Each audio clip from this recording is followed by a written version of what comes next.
So it's your first time in the Star Wars universe. Tell us about the experience and what you took away from it. The experience has been inexplicable. I don't know that I can give it a definition.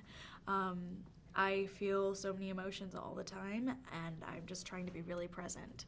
I think that I've learned from being involved that everyone that loves this franchise loves it so much, and I've felt overwhelming support from the beginning, and that means so much because no one's even seen me do anything yet.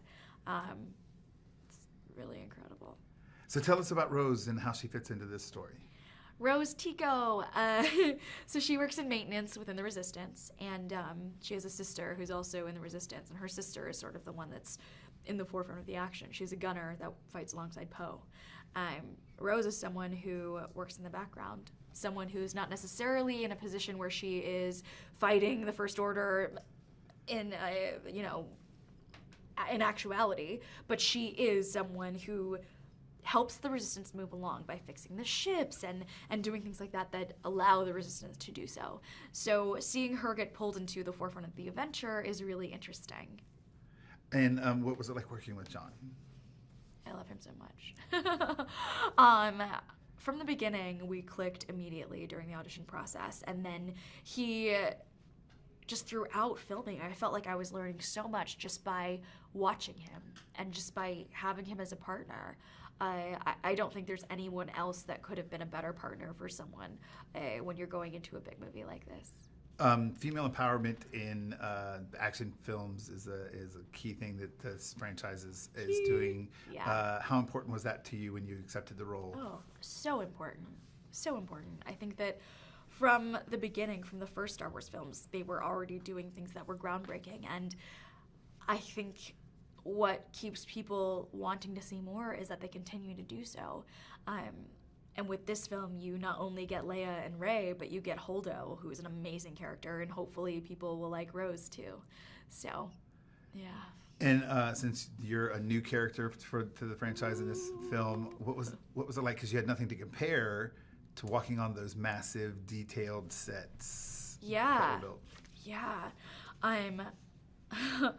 It's truly an out-of-body experience. I don't know what to say other than it really does feel real because every department working on this film is at the top of their game. So from the art department to the production design department to the creatures department, and then also the costume design, everything aside from just seeing C-3PO and R2-D2 and these iconic characters on set, like the sets themselves were incredible. So you really did feel like you were in Star Wars. And what was it like working with Rian Johnson? I think Rian Johnson is just an incredible writer, director, and human. He made it feel like we were shooting a little movie in his backyard, and it was just for friends. There was no pressure. Every time I was on set, it felt like I could play, and it felt like we were just kind of goofing off. He was having fun the entire time, and you could hear his laugh, and it's just contagious. And to work with someone like that on my first big movie really was a gift. Last question, and it's a one-word answer. In one word, what do you think the audience... Describe this movie. Describe the movie in one word. Emotional. And why? Oh, sorry. Emotional. Because every single character in this film has something really interesting that they're dealing with. From a physical, emotional, or a mental challenge. Everyone is dealing with something. And it's so interesting to see those storylines intertwine, and every single performance is mind-bogglingly good. Every person. And Carrie is incredible in it, and I think it's going to be emotional for many reasons.